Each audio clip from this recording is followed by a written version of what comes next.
The Cape of Rushes. Antonia Barber. Illustrated by Amanda Harvey. Once there was a rich man with 3 beautiful daughters. On his birthday, he had a party. After dinner, he told his daughters to say how much they loved him. "Father," said the first daughter, "I love you as I love my life." The guests clapped and the rich man smiled. "Father," said the second daughter, "I love you more than anything in the world."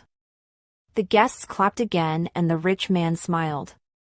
"Father," said the third daughter, "I love you as meat loves salt." Everyone laughed, and the rich man was very angry. "Leave my house, and never return," he shouted. Alone in the dark night, the girl was cold and sad. She made a cape of rushes. She walked and walked. Then she saw a big house. She knocked at the door. The cook opened it. "Do you want a servant?" asked the girl. The cook took her into the house and gave her work. They called her Cape of Rushes. The young man in the house was kind and handsome. The girl fell in love with him. But he did not look at her in her cape of rushes. In the winter there were parties, and the servants watched from the door. One night, Cape of Rushes washed her face, cleaned her shoes and put up her hair. She took off the Cape of Rushes. Then she went to dance.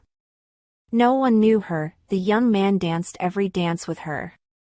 But, after the party, she ran and put on the Cape of Rushes. Next day all the servants talked about the beautiful girl at the party. That night there was another party. Cape of Rushes took off the Cape of Rushes and went to dance again. The young man smiled and he danced every dance with her. "What is your name?" he asked, but she didn't say. He gave her his ring and said, "I love you." But, after the party, she ran and put on the Cape of Rushes. Then the young man was ill. Everyone looked for the girl he loved. But they could not find her. Cape of Rushes made some soup. She put the ring in it. The cook took the soup to the young man. He saw the ring. "Who made the soup?" he asked. "Cape of Rushes," said the cook. "Ask her to come to me," he said. The girl came in. "Did you make my soup?" asked the young man. "Yes," she said, and he